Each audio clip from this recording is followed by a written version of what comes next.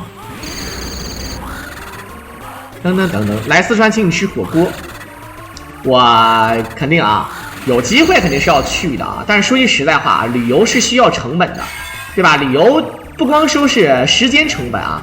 主要还是不光说是那个对吧？这个经济成本，主要是时间成本啊。纯玩的话，你最起码你不可能去就玩1天嘛，1个星期，那你对吧？你工作的话就懵了，对不对？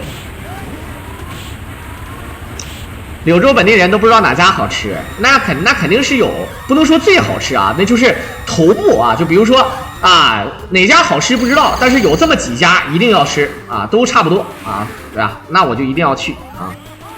好啊，我们9000万纯净水大哥3卡之后直接一飞，今天晚上对我狼啊，这个各位大哥对我狼都是非常的宠爱的啊。我狼今天这个又是重回街机，好全是没有比赛了啊，因为这个天天解说比赛有很多街机粉丝啊就不愿意听，说这个比赛可能看起来有点无聊啊，因为可能本身也不太喜欢格斗，但是今天我狼又是重回到我们的街机啊，这里面啊，其实主要呢，大家伙啊，我感觉就不是在解说这个游戏了。其实我狼呢，主要呢就是陪大家伙唠嗑、讲故事，无论是西游的还是现实的啊，都是给大家伙讲故事啊，播放这么一个画面，给大家伙催眠，没什么亏可以吃的啊。老字号柳州匪就我了啊！这个9000万纯净水大哥就是柳州的是吗？啊，好，我们小猪猪酱在这里抽了几手。啊，不知道有没有一发入魂啊，哈哈哈，非常感谢啊。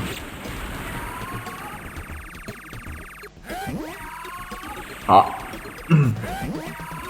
翠翠家螺蛳粉1天只卖100碗，哇，那要这么说的话，一定要去吃了啊。怎么没有讲过金瓶梅？我真的讲过啊，金瓶梅、肉蒲团我都玉蒲团啊，应该叫啊。这个肉蒲团是电影，咱们说恶搞啊，就非得这么叫啊。咱们实话实说，我是解说过的啊。我解说的时候也讲一些故事，只不过我黄而不色啊，我没有说那个对吧，讲的特别露骨啊，所以说过审啊，可以过审的啊，知道吧？加微信可以吗？可以呀，没有问题的。我们这个我把微信写在屏幕的右边啊，微34793762啊，这是我 QQ 号，但是 QQ 一般不怎么看，主要还是这个微信啊。其实现在啊，这个 QQ 都是小孩用，这个都是我也不知道为什么，可能因为 QQ 本身它的功能比微信要多得多啊。微信主打简单直接啊，对吧？这个像我们这个年龄啊，像这个狼叔啊，就基本上就是微信的啊。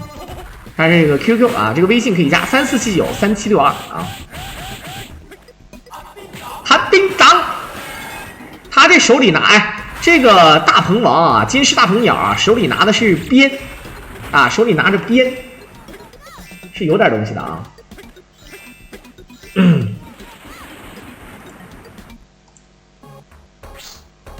当当当，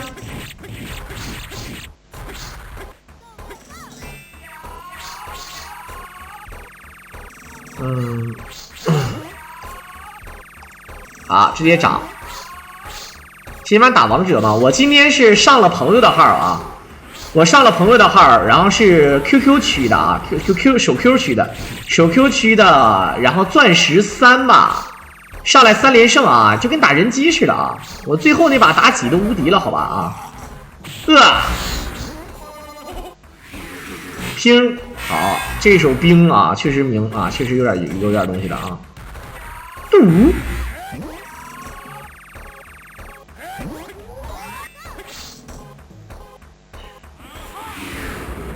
再抽抽看，不是我们小猪哥没抽到，想要这个一发入魂的是吧？啊，这个抽不到就算了啊。这个说白了，抽奖这个东西该说不说，有的时候也确实挺坑的啊。他坑咱们确实没什么太大的办法啊。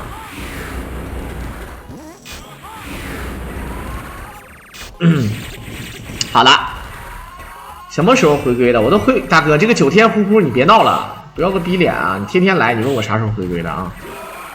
我狼大舞台啊！我狼大舞厅争取不掉星。我的寒是寒冷的寒，对的，确实是寒冷的寒的啊。然后我现在通过一下啊，有5个小伙伴加我啊，接受。我是奔奔霸奔奔奔霸，欲界石佛，云游诗人，9000万纯净水，还有狼哥好 ，OK。这个叫王银腾啊，加了，全加了啊。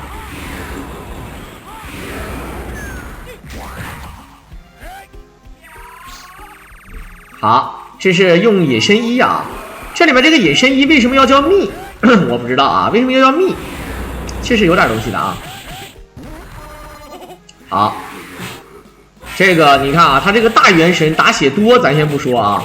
首先呢，就是摊分490万了。这游戏要摊分的话，我估计肯定不止这么玩啊。摊分肯定是有别的玩法。你看，那个项链，说难听点，你不吃吗？啊，该吃啊，对不对？风云摊分做过，但是呢，超级摊分我没做过。我风云摊分我就做不了马云摊分，马超赵云摊分我这辈子不想做啊。然后呢，再就是什么呢？再就是诸葛亮摊分，前一阵 TAS 嘛，也是西游小哥哥给的啊。诸葛亮摊分啊，做过的啊。正好是摊到了999,999万9999，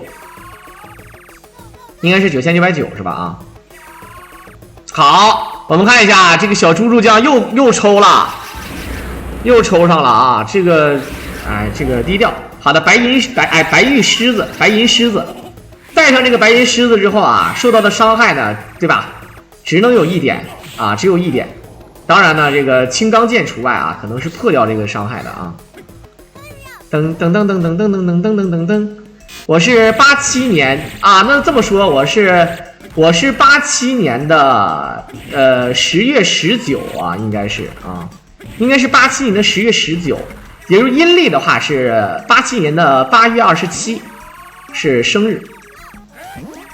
去年我过生日的时候没跟大家伙互动啊。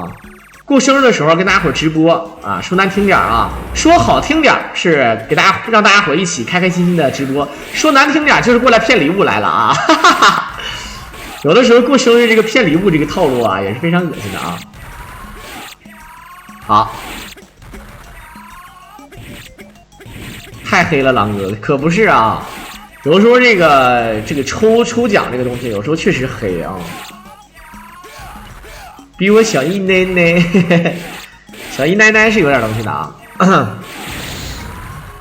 我要换地方试了，这个也怎么说呢？其实吧，这个每个账号呢，你可能就会有韭菜，你换地方其实用处也不大。你可能在我这再抽啊，可能你再抽就能抽中了，但是我不能这么，我不是这个意思啊，但我不可能说是那个好像那个有点引导你抽的意思啊。我希望这个低调一点啊。这个想抽呢就抽，不想抽呢，我建议啊，咱们还是等到咱们运气比较爆炸的时候啊，再去抽啊，再去抽。你来广西我接盘，你拍盘你敢接吗？就是这个我说实话我不敢，我实话说真不敢啊。这个我去记得当时我看那个什么，我看那个饺子。啊，对吧？好吃不过饺子，好玩不过包饺子。那个饺子，那里面那个演员应该是杨千嬅、梁家辉什么的吧？啊，叫三更之饺子啊。很多人说，那你为什么叫三更？现在里面啊都是叫三更了啊。以前咱们可以叫三更，打更的啊，打更的。但是呢，现在咱们语文就优化了啊，就改成更了啊。你们现在叫更是没错的，兄弟们啊。大家就说这个打更的啊，就是这个。完了，对吧？三更啊之饺子啊，那个有点东西啊，那个啊。其实，在本草不是本草纲目去了。其实，在这个啊，对呀，在本草纲目里记载啊，这个胎盘叫紫河车啊，紫河车。这个紫河车呢是一个药材啊，非常的补，而且紫河车呢正好用于这个产后补啊，是更好。所以现在有很多这个，对吧？有很多这个产妇，对吧？她生完孩子之后的胎盘，可以，对吧？可以用作这个啊，用作这个产后恢复。比如说这个最好的是足月的顺产男孩，足月的顺产男孩啊，这个最好啊。但是那个饺子那个电影里讲的就不是了，他那个是什么呢？就完全不是胎盘了啊，他那是4、5个月大左右的那种堕胎的婴儿啊。这个说白了也不说了啊，这个太恶心了啊，这个说白了这个对吧啊？你咋啥都知道点儿？那江湖人送小百科，对吧？我在我狼直播间里面该说不说啊。好，两个人都练那个什么元神出窍啊，很逗啊。这个老沙的这个气功啊，这不是气功去，老沙这个还挺好使的。好，然后刚才我们9000万纯净水呢说啊有机会啊，其实我巴不得现在啊这个咱们的这个说白了啊就时间充裕一点。然后工作呢，你像其实我也算是自由撰稿人了啊。直播的话，虽然说工作很累，每天晚上坐在这里面，我都快腰间盘突出了啊。我说实话很累啊，我也想有时候放松放松，但是出去呢，说白了也需要经济基础，也需要时间成本，对吧？你不播，你的排名靠后了，到时候人家就超过你了，你工资拿的就少了，然后又没有礼物，对吧？时间成本，然后呢还要花钱，但是花钱是小事，出来玩来了，就对吧？就不怕花钱了。但是呢，出去玩呢，对吧？咱们祖国之大，咱们不是弹丸之地啊！泱泱中华这么多地方，去哪儿都得考虑考虑。但是我狼，去哪儿都有粉丝能安排我狼啊，对吧？我跟你讲啊，其实去旅游找粉丝，你知道为什么我喜欢找粉丝吗？不是说非得贪咱们粉丝说安排我吃饭，或者说是安排我洗澡，安排我啊，对吧？其实主要是什么呢？这个主要是，就是因为找到咱们熟知的人啊，有一些咱们这个粉丝啊，就是说这个说白了，咱们处朋友啊，说粉丝呢是说白了，这是我装逼的说法啊，其实就是咱们处哥们儿嘛，就是有粉丝啊，就是带路，咱们是旅游也好，或者是吃东西也好，咱们都不会踩坑，你知道吧？有的时候我们看攻略，对吧？到这儿玩，到那儿玩，又跟团玩，或者自驾游。然后呢，吃什么东西网红店啊，容易被人蛊惑的，容易被这个网络上的资讯啊，对吧？他们可能会蛊惑你，对吧？那这种情况下，我们找一个本地人、当地人，对吧？这就没什么好说的，对吧？啊，白嫖这个事儿肯定是要白嫖的，对不对？我笔记本给你播，是吧？那我就直接住你那儿好了啊，吃你的，穿你的，对吧？啊，还要共享笔记本。最狠的是共享女友啊！共享女友这个都多多少少有点东西。一会儿啊，我们这个视频解说完了，一会儿就是一个传说中的合金弹头3的最牛逼的踏思作品啊，能晓得吧？啊，啥时候来河北？我操，这么屌的吗？都不是，啥时候来秦皇岛？啥时候来那个石家庄？啥时候来那个邢台？啥时候来这？就是一句话，啥时候来河北？就是只要你出现在河北，我都能对吧？来找到你是吗？这么屌吗？我有一个发小啊，也是非常牛逼啊，你只要来山东。只要你进山东啊，你甭管你去哪儿吧，你就直接一句话啊。后来我想想，他是吹牛逼的啊。现在这个对吧，有什么事儿那么忙，对吧？你现在最简单就是，比如说你来青岛，你来对吧济南啊，你去烟台，你去威海，对吧？你来鲅鱼圈，你来那个大连，这都行，对吧？有本事你说你来黑龙江，对吧？你哪儿的？你黑龙江，我牡丹江的。那你在哪儿？我漠河的。他妈的，那你。大哥，你光坐火车，你他妈坐他妈的1天1宿，你们说出来你可能不相信的啊！啊，啥时候来江苏？来的时候你好出差是吧？啊，不行了，我肚子有点饿，我吃一个剁椒猪皮吧，忍不住了啊！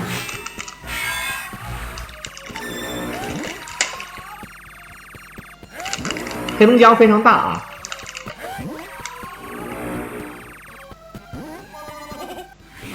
用你的，睡你的，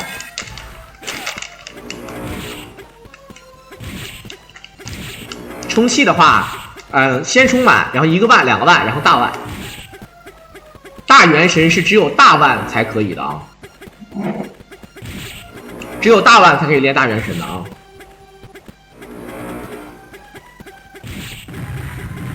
来牡丹江的话就不用多说了，对吧？来牡丹江，小狼传媒，蜡猪皮配花河啤酒，简简单单喝一顿啊。牡丹江吃的话，如果来牡丹江，我跟大家伙讲啊，美食是什么？东三省最出名的美食烧烤啊，对吧？烧烤，然后呢，但是烧烤呢，全国咱都有，咱就不解释了。其实牡丹江最特色的应该什么呢？其实就是还是东北菜啊。东北菜的话，比如说铁锅炖啊，铁锅炖大鹅，铁锅炖鱼，铁锅炖鸡，炖排骨啊。然后呢，这是铁锅炖系列的。还有呢，就是杀猪菜，对吧？这个杀猪菜、血肠啊，对吧？酸菜，这都专业啊，这专业。再就没啥特色了啊，那都是外面的啊。你吃什么东西都是外面的。对吧？就比较杂了这样啊。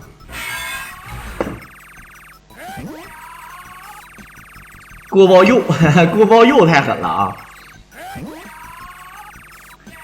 锦州烧烤是全国都出名，但是我不太愿意吃所谓的锦州烧烤。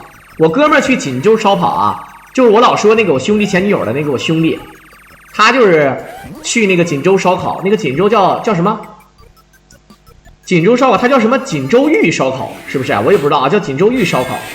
然后呢，他就去那儿学艺，学了几天啊，然后花了5000块钱，去学的，给他发了个毕业证书，就是啊，就锦州烧烤这个什么非物质文化遗产第10代传人啊，第10代那个毕业生啊，就这个啊。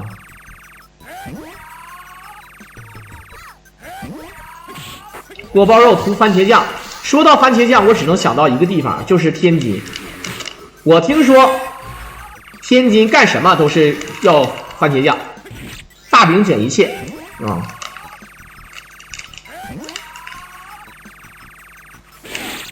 我觉得啊，每个人，你像我们东北人啊，像我们黑龙江人，比如说我觉得每一个人的这个烧烤的味道，最喜欢的是自己家乡的。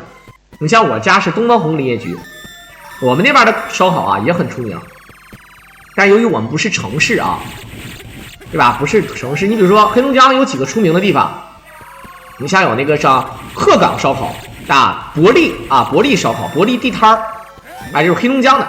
然后你像我家那个东方红烧烤呢，说白了是在我们那边是一霸，但是对吧？因为知名度太低啊，知名度非常低，也没有人对吧？有些人走出来之后做这个事儿，对吧？没有人买账啊，所以说就没利，对吧？如果有一个生意人非常厉害，他就能把这个东西做大，那就行。好，救命啊！你看这个唐僧，非常的狠啊！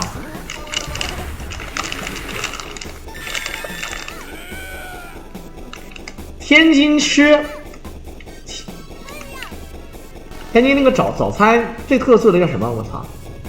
啊，对，我说出来你们可能不相信啊，就是天津我去吃那个煎饼果子，说白了啊，排队排好长的队，排了得有个20-30号人，我排队花了15块钱买了个煎饼果子，我发现没有我现在啊，就现在我家门口，就我这个公司门口那个8块钱的煎饼果子好吃，而且相差太远。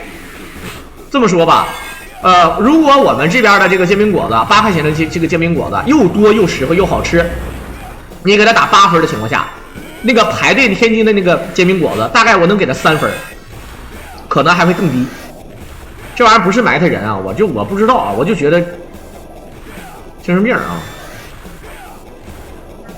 好，来看看一顿小旋风，我去，钱鼠王，好，石佛哥加上我了啊，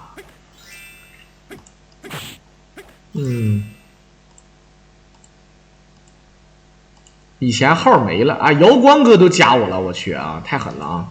好，感谢我们的 KYO 大哥，今天3飞了，兄弟们。哎，刚才这个凶，好，我看一下 KYO 大哥今天3飞我了啊，看来这个又是要对吧？你是要杀我还是要睡我？先杀再睡，先睡再杀，那你还是杀了我吧。好，感谢我是 KL 啊，今天没有比赛啊，很可惜，但是呢3飞，还是一如既往支持我啊。说白了啊，这就是真的用一句大恩不言谢，支持你完全不是因为对吧？这个有比赛了什么的啊，活跃气氛，就是我他妈就是喜欢你啊！如果现在我是KL出现在对吧牡丹江，可能今天晚上啊，今晚过后，第二天早上我屁股肯定会疼。我不知道大家能不能理解我说的啊？推后哥也是啊，今天也是支持我了啊，也是一上来二话不多说，直接就是一顿摸。好，是谁在这里如撞？是你老祖宗！哎，你就是群魔乱舞啊！选那个红孩儿，选红孩儿这个，然后打到这儿，然后牛魔王说，对吧？是谁在这里无状？然后红孩儿说是你老祖宗，这他妈擦辈儿了啊！这个啊，因为这个版本是可以选红孩儿的，你知道吧？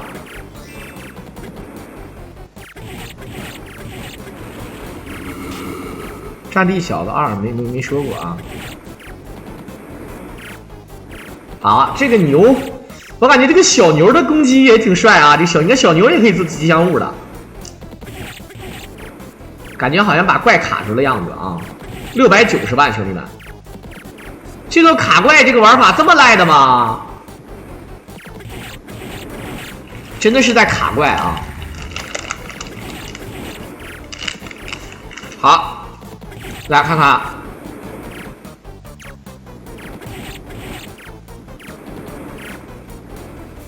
有点像小的时候玩那个传奇。玩传奇呢怎么玩呢？就是那时候没有外挂，我们找一个那个 F9的那个物品栏，把鼠标放进去，然后卡住那个怪，然后一顿雷电术啊，一顿雷电术，非常的狠。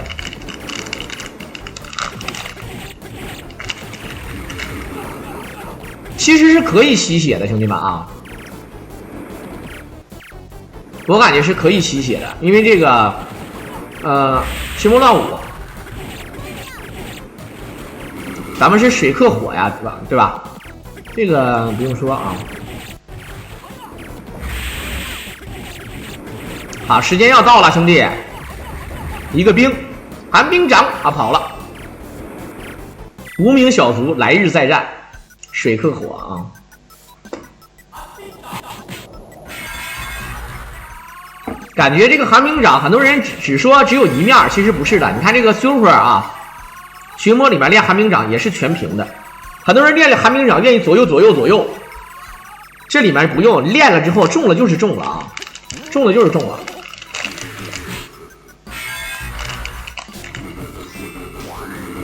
好，一下就死。哎，一下就死，就剩那点血了啊！这个地方设计的非常恶心，你看这个血量慢慢的在废，然后对吧？它什么时候废完了你才能走？贼嘚儿啊！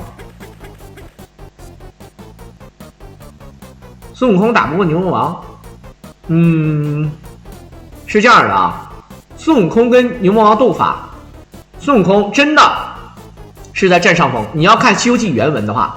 孙悟空是占上风的啊，但是呢，他赢不了。就说白，牛魔王根本就是说白，你整不了我，你整不死我，你也抓不着我。就论破坏力，论战斗力啊，孙悟空就是在原文里描写，他2次斗法，无论是正常的 PK 啊，还是后来放大招，两个人都放法天象地啊，这是妖怪当中的终极大招。啊，无论是怎么放，孙悟空都是占一点点的优势的，啊，就是比如说，对吧？这个孙悟空法天象地，一个巨型的猿猴，然后对吧？身高万丈，对吧？万丈高楼平地起，啊，对吧？做事还靠我自己，而大牛呢，稍微矮了点啊，这牛就是对吧？就几千丈啊，就是对吧？就是稍微矮了点，啊。但是呢，孙悟空他不是说他跟打不打得过牛魔王没有关系了，这个就相当于什么呢？就是我跑你也抓不着我，啊，对吧？就是差不多，但是呢，单论法术大招，孙悟空就是牛，确实牛啊。如果单论什么呢？如果单论这个这个就不变身的情况下啊，这个牛魔王跟孙悟空也是谁整不过谁啊，就是牛魔王肯定打不过孙悟空，孙悟空呢也赢不了牛魔王啊，就这么回事啊，是这么个设定。但是牛魔王，你看孙悟空打那个哪吒，这个哪吒孙悟空对吧？肯定打不过孙悟空，但是这个牛魔王就被这个哪吒克。很多人说，那有那么多人围攻牛魔王啊，这个事儿，那你还不说孙悟空想当年大闹天宫的时候，那更多人围攻孙悟空啊，对吧？你不说呢，对吧？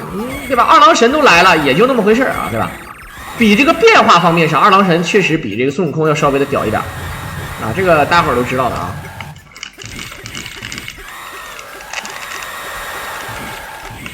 喝点啤酒就变身，打得过他们吗？操！怎么全都是哎？我发现一件事，斗鱼是不是会吞弹幕，然后会在某一个时段把这些弹幕放出来？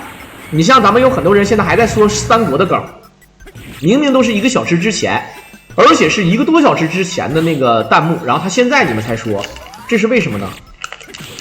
啊？真假美猴王死到底是孙悟空还是六耳猕猴？我跟你讲，按照我对原著的理解，根本就没有六耳猕猴这个人，瞎编的啊，只有孙悟空。按照我的理解，当然我不一定对啊，小说嘛，没法说对不对，因为小说的这个，对吧？这个最终解释权应该找吴承恩，应该找他。但就我看他的分析啊，应该是就是孙悟空。好的，变身了，哎，直接变了。变成红孩了啊！这个变身呢是这个群魔乱舞版本的一个特定啊，大家伙不要以为是，哎怎么玩赖了呢啊？没有，这个是可以变的啊！你看这个原神出鞘多厉害啊！这原神出鞘，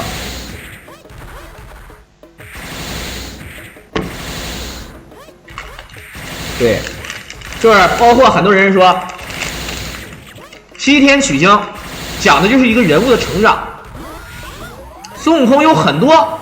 他用方法能打败的妖怪，他为什么对吧？最终要走常规，这些妖怪都是难，他必须要找该解决的人帮他解决这个事儿，才能对吧？你懂吧？就好比就是青牛精那一集，对吧？这个啊观音解决不了啊，如来他也解决不了。原著里面是给了这个金丹砂，相当于金山啊。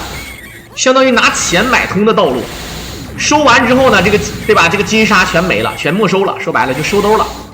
你看这个原著里写的啊，你看那个《西游记》续集里面没有演啊这段，但事实上是有这段的啊，他是有这一段的。